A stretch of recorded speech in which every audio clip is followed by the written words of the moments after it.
Welcome, my dear students of class 8A and 8B to my revision class for history.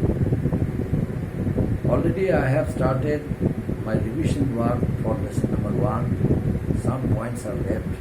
I would like to re-explain it. Then I shall start revision from lesson number 2 onwards. Lesson number 1. Some points are mentioned in the board, please look at it. Voyages of discovery, second point, Reformation, third, impact of Reformation, fourth, role of Martin Luther, and fifth, Protestants and Catholics. First one, voyages of discovery. Voyages of discovery. You know, as soon as Constantinople was captured by Ottoman Turks, the Turks closed the Turks closed the route between Asia and Europe. One route also was there.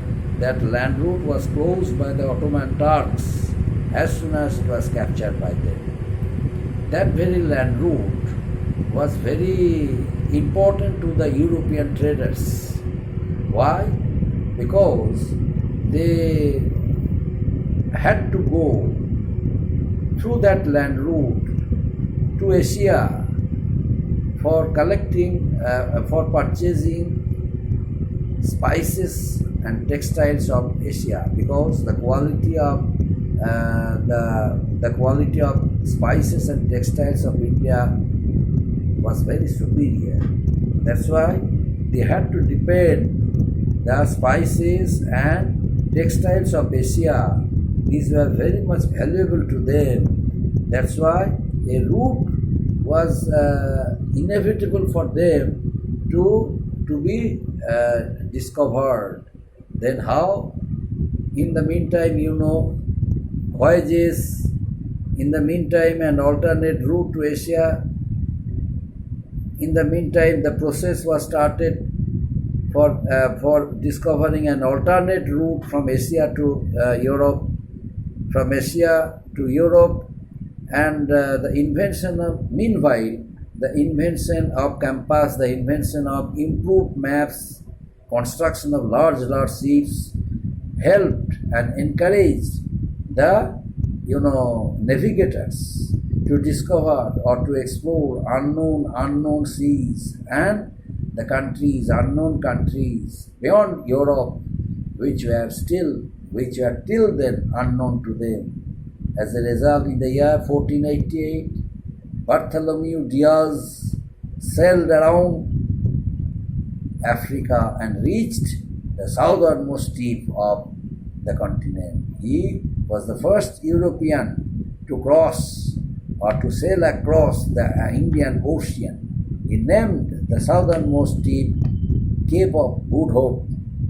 Then Vasco da Gama, another navigator from Portugal, he reached Calicut in India a decade later in 1498. The discovery of the Americas by Christopher Columbus in the year 1492, brought a sensation throughout the world. This paved the way for future journeys west across the Atlantic. So rulers and traders of Europe, they encouraged the navigators by spending a lot of money for them, so that they must discover new lands more, new sea routes more, and must establish trading relationship with Asia, Europe, especially Far East. Now what was their intention? What was their aim? Their main aim was to utilize the natural resources of these unknown countries of Asia and Africa. So with the discoveries, European countries now were able to know more about the lands in the Far East and their cultures, their rich natural resources.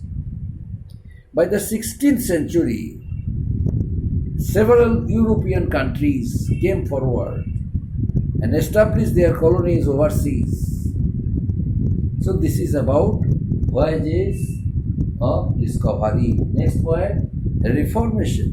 What is reformation and why was it started? Now I am going to re-explain.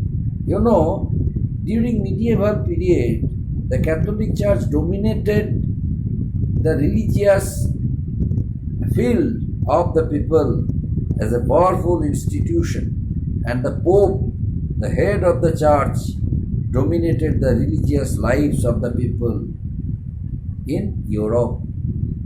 Ultimately, what happened to the people?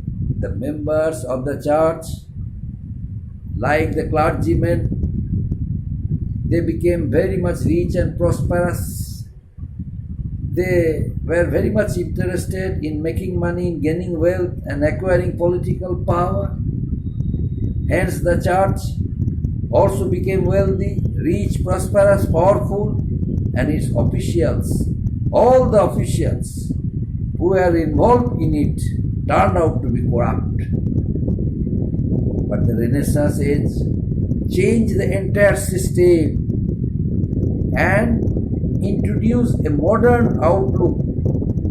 People became aware about the world around them. They stopped believing in the church blindly.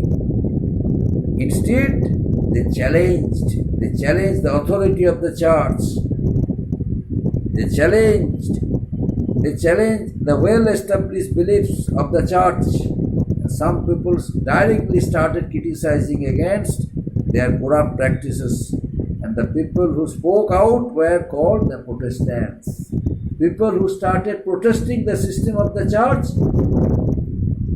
they were known as the Protestants.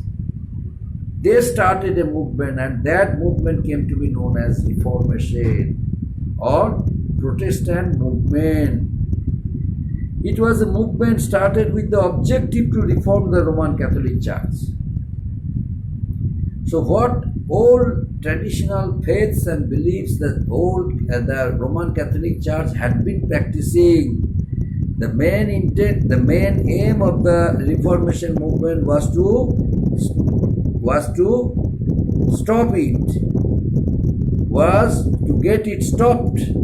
The reformers encouraged the people to read the Bible and to follow the teachings of Jesus Christ rather than accepting what the church told them, because the church was misguiding them from the very beginning. They couldn't understand it. But during the age of Renaissance, when they read out what was wrong, what was right, they were able to differentiate between right things and wrong things. They were able to differentiate between superstitions and practical things. By gaining this type of knowledge, they ignored the traditional beliefs and faiths of the church and openly started criticizing the act of misery of the Catholic Church and its head Pope. And who encouraged them from the back? It was a monk of Germany, a professor of theology of Wittenberg University, Germany, Martin Luther. Martin Luther started the Reformation or Protestant movement. A number of followers of Martin Luther, they all, unitedly organized the movement against the Catholic Church. Martin Luther openly criticized the sale of indulgences by the church. As a protest of it, he nailed his 95 theses on the door of the Castle Church in Wittenberg, Germany. But these theses were a list of statements that expressed Luther's concern about certain practices continued by the Catholic Church, and was the start of the Reformation movement in the year 1517. But the Roman Catholic Church, since it was against the Roman Catholic Church, the Roman Catholic Church did not allow Martin Luther to raise his voice against the Roman Catholic Church. Martin Luther was blamed for that very Reformation or mass movement which was started by the common people. That's why the Roman Catholic Church was very much the Roman Catholic Church grew offended and became very much aggressive towards Luther's actions. As a result, Luther was summoned by the German Emperor Charles V for a trial in 1521, where he stood. But although he was summoned by the German king, but he stood firm in his stand. What he did was correct. That's why Martin Luther was declared an outlaw by the Pope, and the emperor and his books were burned.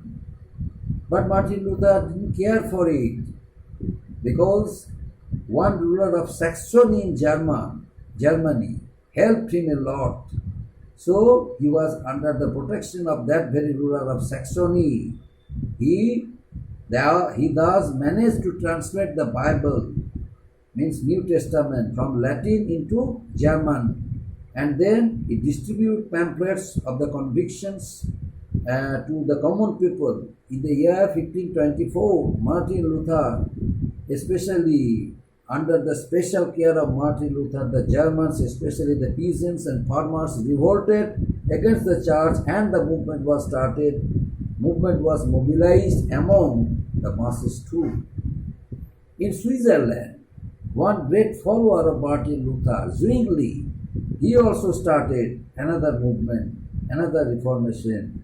And in England, King Henry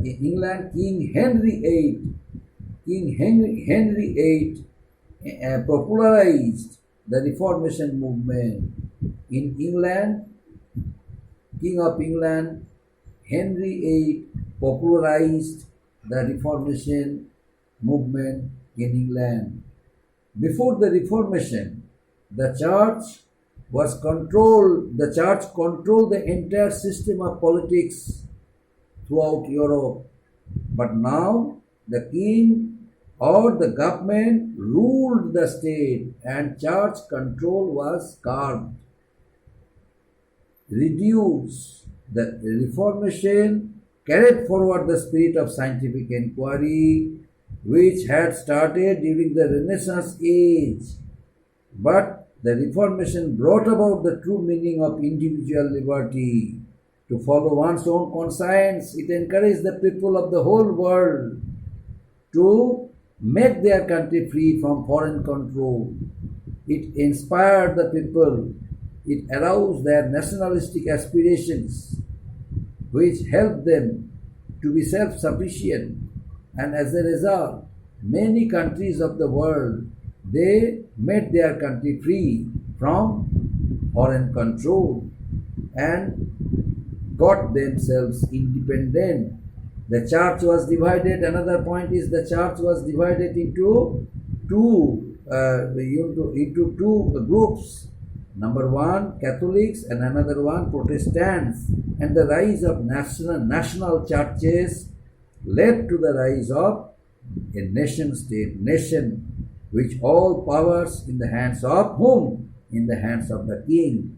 So the power, the political power and wealth, which was the political power, what the Catholic Church and its head Pope once gained, that political power now came under the control of the king, and church was divided into Catholics and Protestants, which also made sure the national churches, the rise of a nation states, and all the powers came to the hands of the king. So this is about this lesson, my dear students, transition to the modern era. Next day, I shall start revision from lesson number 2 up to this. Thank you, my dear students. Thank you.